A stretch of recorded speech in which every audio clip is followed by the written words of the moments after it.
There was a man who came to my study one winter, many years ago. His coat was heavy with snow, but heavier still was the weight in his eyes. He had lost his work, his marriage was crumbling, and the dreams that visited him each night were filled with collapsing houses and dark waters rising to his chest. He sat across from me, trembling, and asked the question every soul has whispered at least once in its lifetime. He asked me why God had abandoned him. I looked at him for a long time before I answered, and then I told him something he was not prepared to hear. I told him that God had not abandoned him. I told him that God was, at that very moment, knocking on the door of his soul with such force that the entire structure of his life was being shaken to its foundation. But this is the great secret the ancients knew, the secret the alchemists encoded in their strange symbols. The moment when life becomes unbearable is often the very moment when something sacred is about to be born within you. He who is not ready to face the darkness will never recognize the light when it arrives. This is not poetry. This is the most precise psychological truth I have encountered in 50 years of clinical work. And tonight I want to speak with you about it plainly, because many of you who are listening are standing at the threshold of something you do not yet understand. You feel that your life is falling apart. You feel that the ground beneath you has turned to water. You feel that everything you built has begun to crack. And you are convinced this is the worst possible thing that could happen to you. But what if I told you the very symptoms you are running from are actually the language of the soul announcing its arrival? What if the suffering you are trying to escape is the doorway you have been searching for your entire life? In all my decades of observing the human psyche, I noticed a pattern no textbook of psychiatry could explain. The men and women who came to me in moments of profound crisis were often standing on the edge of the most significant transformation of their existence. They did not know this. From within the storm, no one can see the new sky waiting beyond it. The psyche does not collapse without reason. When a life begins to fall apart, it is almost always because a deeper life is trying to be born. The ancients had a word for this. They called it nigredo, the blackening. It was the first stage of the alchemical process, the moment when the raw material was placed into the vessel and subjected to such intense heat that it appeared to be destroyed. To the untrained eye, nigredo looks like ruin. It looks like death. It looks like everything has gone terribly wrong.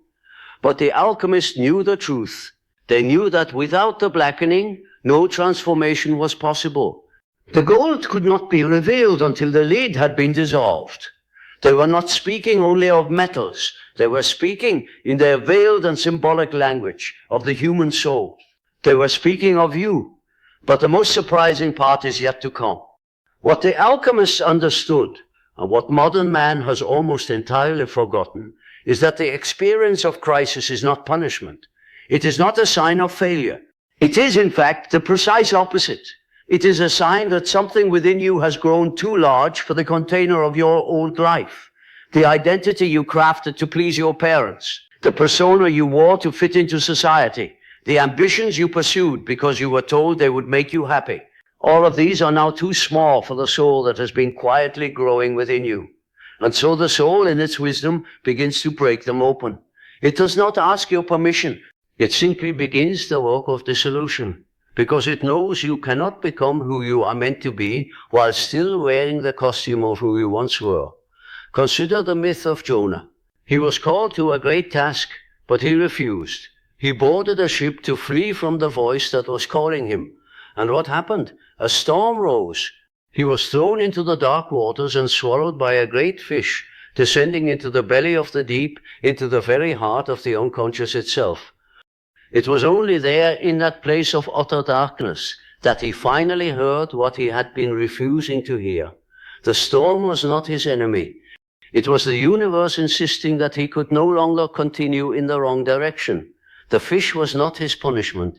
It was the womb in which his transformation could occur. When he finally emerged, he was not the same man who had fled. He had been remade. This is the pattern that repeats itself in every mythology, in every religious tradition, in every fairy tale that has survived the centuries. The hero must descend before he can ascend. The seed must die before it can become the tree. The serpent must shed its skin before it can grow.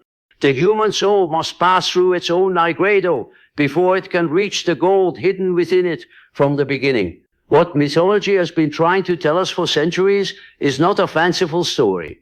It is the most accurate psychological map ever drawn of the soul. Let me speak now of what this looks like in actual experience.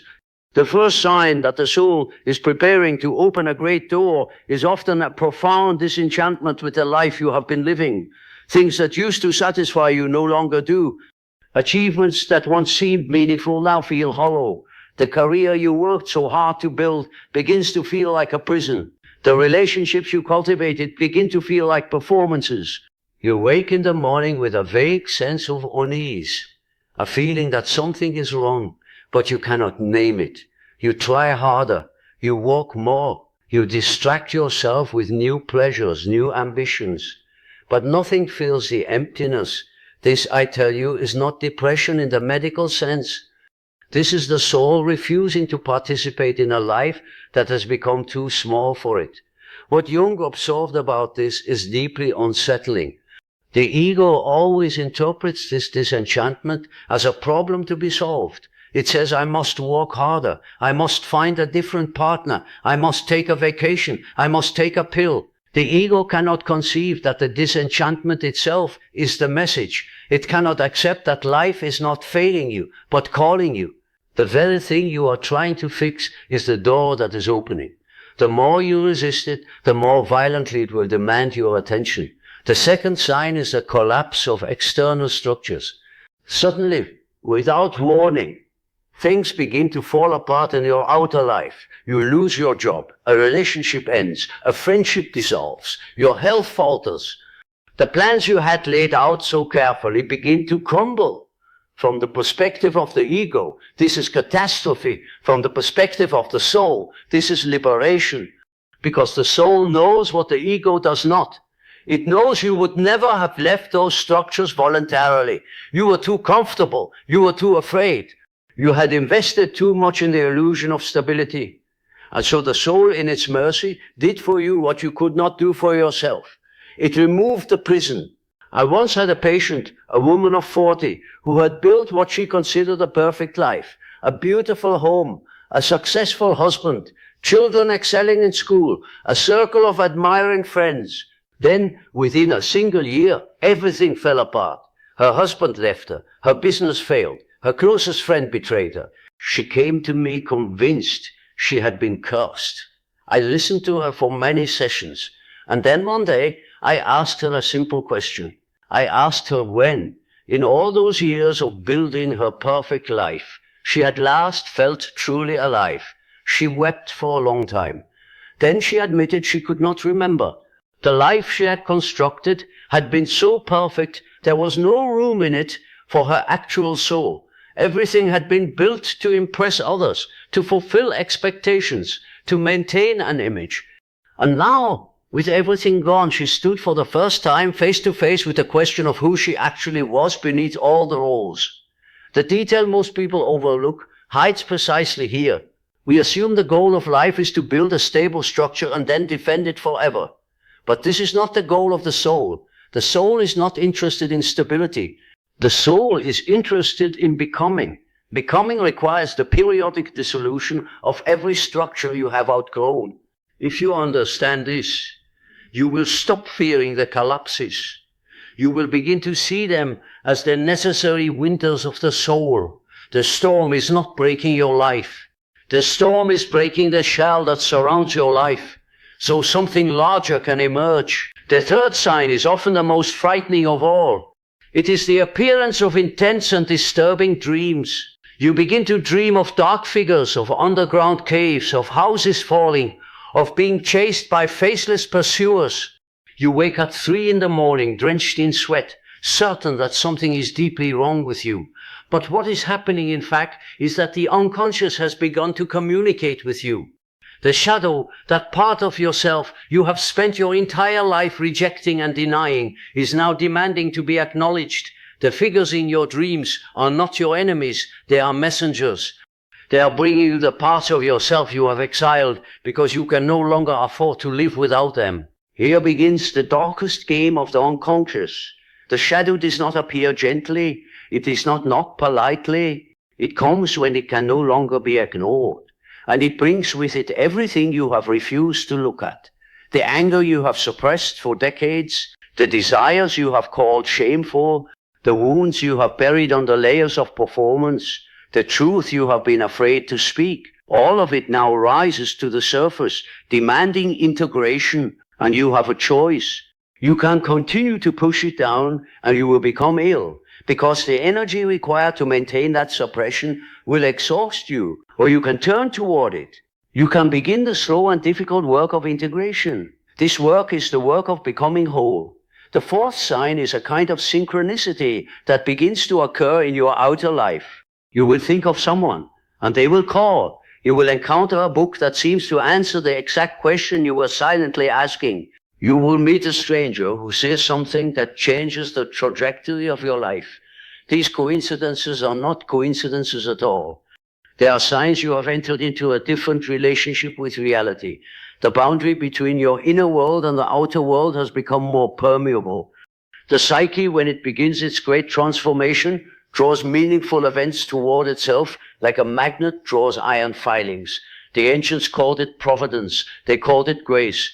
Whatever you wish to call it, when it begins to happen, you should pay attention. The universe is speaking to you in a language older than words. The fifth sign is perhaps the most paradoxical. In the midst of all this collapse, all this darkness, you will begin to experience moments of unexpected clarity and peace. They will come at strange times, while walking alone at dusk, while sitting in a quiet room, while watching the rain fall. These moments will not last long, but they will leave you with a strange sense that something good is happening, even though everything appears to be falling apart. This is the first whisper of the self, that deeper center within you which lies beneath the ego and beneath the personality. The self has been there all along, waiting for the ego to exhaust itself, waiting for the false structures to dissolve, waiting for the moment when you would finally be available to receive it. Modern man has lost his gods, but not his need for them. He has dismantled the cathedrals of his ancestors, but built nothing to replace them. He has rejected the language of myth and symbol, and now finds himself unable to interpret his own experience. When the soul calls him through suffering, he runs to the pharmacy. When the unconscious speaks to him through dreams, he tries to forget them as quickly as possible. When life dismantles his structures, he calls it bad luck or injustice. He has lost the framework that would allow him to understand what is happening to him, and so he suffers twice. He suffers from the dissolution itself and from his inability to make meaning of it. But you who are listening to me now, you do not have to suffer this second suffering, because the meaning is available. It has always been available. The wisdom of the ancients was not destroyed. It was only forgotten.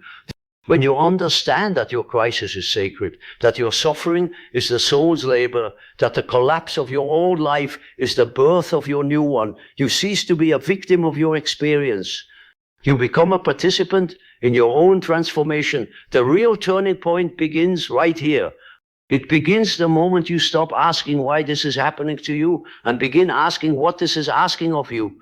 It begins the moment you stop running from the darkness and begin to sit with it, listen to it, learn from it. It begins the moment you recognize that the door you have been searching for your entire life is the very door now opening before you, even though it does not look like a door. It looks like a wall. It looks like a wound. It looks like an ending. But it is, in truth, a beginning of such magnitude you cannot yet imagine. I want to tell you what to do when you find yourself in this place. Not as a prescription, because the soul cannot be commanded, but as an invitation. First, stop trying to make the pain go away. Every voice in our culture tells you to fix the pain, to medicate it, to distract yourself from it, but the pain is not the problem. The pain is the messenger. If you kill the messenger, you will never receive the message. Sit with the pain, ask it what it is trying to tell you. You will be surprised at what it answers. Second, begin to honor your dreams. Keep a journal by your bed. Write down whatever you remember, however strange or fragmented. Do not try to analyze the dreams immediately. Simply receive them. Over time, you will recognize that the unconscious is composing a kind of letter to you, one chapter at a time. This is the most precious correspondence you will ever receive. Third, find moments of solitude. Real solitude, not the false solitude of scrolling through a screen. Walk alone, sit alone. Let yourself become bored, because boredom is often the antechamber of the unconscious. When the constant noise of life is finally silenced, the deeper voice can be heard. Many of my most significant insights came to me, not while I was working, but while I was walking by the lake or staring at the fire. The psyche speaks when we stop interrupting it. Fourth, do not be afraid to grieve what is being lost. The marriage that is ending, the career that is dissolving, the version of yourself that is dying, these deserve to be mourned. Modern man tries to skip the grief and move directly to recovery, but this never works. The grief must be lived through. It must be allowed its full season. Only then does the soul become available for what is coming next. Tears are not weakness. They are the water that softens the hardened soil so new life can grow. Fifth, and this is perhaps the most important, hold on to the possibility that something is being born, even when you cannot see it, even when there is no evidence. Hold on to the ancient knowledge that the soul does not destroy without a purpose. Something is being prepared in you. The dark night is not the end of the story. It is the chapter in which the deepest transformation occurs. There is a paradox at the heart of all this. The very things that feel like the worst things that have ever happened to you may turn out to be the greatest gifts of your life. I have seen this so many times that I no longer doubt it. The man who lost his fortune and discovered he had been enslaved by it, the woman whose marriage ended and who discovered in the wreckage the person she had always been beneath the role of wife, the patient whose body broke and who in that breaking finally learned to listen to himself. Again and again the same pattern. What looked like catastrophe was, in retrospect, the doorway through which the true life entered. This does not mean we should welcome suffering for its own sake. We should not seek pain. We should not romanticize misery. The point is not that suffering is good. The point is that when suffering arrives, it carries within it the possibility of meaning. Whether we extract that meaning depends entirely on how we respond. We can refuse the journey and remain forever in the bitterness of our wound, or we can accept the journey and discover that the wound was also the way. The ancient Egyptians understood this. In their mythology, the god Osiris was killed and dismembered, his body scattered across the land. His wife Isis gathered the pieces and put him back together. And he became the lord of the underworld and the king of resurrection. The symbol is precise. The soul must sometimes be dismembered before it can be remembered. The pieces of yourself that have been scattered across your life, the parts you have rejected, the parts you have lost, must all be gathered back together. It is often in the midst of crisis that this becomes possible, because crisis cracks open the false unity of the ego and allows the deeper unity of the self to begin emerging. I want to address something I know many of you are thinking. You are thinking, but what if my situation is different? What if my crisis is not a doorway? What if it is just a tragedy with no meaning? I understand this thought. Here is what I want to say. The meaning of an event is not something that exists independently of you. The meaning is something you participate in creating. The universe does not hand you the meaning on a silver plate. It hands you the raw material and you make of it what you can. The same event can be the end of one life and the beginning of another. It depends on how you receive it, on whether you have the courage to ask what it is asking of you. Here is the deepest secret. The very act of searching for meaning is itself the beginning of transformation. The moment you stop asking why this is happening to me and start asking what is being made possible by this, you have already crossed the threshold. You have already begun to walk through the door. The door does not open because the situation changes.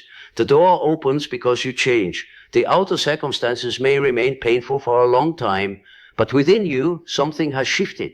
You have stopped being a victim.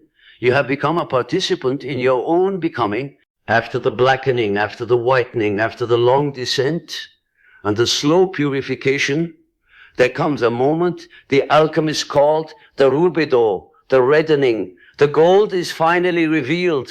The soul that has passed through the fire emerges as something it never could have been without the fire. There is a depth to such a soul, a weight, a radiance that comes only from having been through the dark. You can recognize these people when you meet them. They have a quality the unbroken do not possess. They have suffered, and they have not allowed the suffering to make them bitter. They walk through the world as living testimonies that the door does open and that the suffering was not in vain. If you are in the midst of your own dissolution right now, I want you to know something. You are not alone. You are participating in the most ancient process the human soul knows. You are walking the path that every saint, every sage, every awakened person has walked before you. The specifics of your suffering may be unique, but the pattern is as old as humanity itself, and the pattern always contains within it the possibility of transformation. The only question is whether you will see it. I told you at the beginning about the man who came to my study in the snow. I want to finish that story now. He came back to see me 2 years later. He had lost everything, but in losing everything, he had discovered something he had never known before. He had discovered that the life he had been living had not actually been his own. It had been a life he had inherited, a life he had been told to want, a life constructed to please everyone but himself. In the wreckage of that life, he had finally heard for the first time the voice of his own soul. When he sat across from me that second time, his eyes were different. There was a stillness in him, the radiance of someone who has been through the fire and has not been destroyed by it. He looked at me and said, "You were right. God had not abandoned me. God had been knocking, and I had been so terrified of the knock that I had mistaken it for the end of the world." This is what I want you to remember tonight. When you lie in the darkness and feel the weight of everything that has been lost, when you feel you cannot bear it for one more day, remember that the knock you are hearing is not destruction. It is invitation. It is the universe insisting that you become more than you have been. It is the soul refusing to let you remain small. It is the door, the great door, finally opening before you. All you have to do is be willing to walk through it, even though you cannot see what is on the other side. Walk through it anyway, because on the other side of this dissolution is a self you have not yet met. And that self is waiting for you with infinite patience until you are finally ready to arrive. I will leave you with a question tonight. What if everything that is happening to you right now, everything that feels like it is destroying you, is in fact the most loving thing that has ever happened to you? What if the door is already open? What if the only thing keeping you from your true life is your refusal to recognize that you have already been invited in? Sit with that question. Do not answer it too quickly. Let it work on you the way the alchemical fire works on the raw material in the vessel. And when you are ready, you will know what to do. You will rise. You will take a breath. You will walk through the door. And the life that has been waiting for you, preparing itself in the depths of your soul through all these years of suffering and searching, will finally begin. Until then, my friend, I wish you only one thing. Not an escape from your suffering. Not a return to your old life. I wish you the courage to recognize the sacred nature of what is happening to you. I wish you the eyes to see the door opening and the strength to walk through it, even when you are afraid. Good night. The door is open. You have only to see it.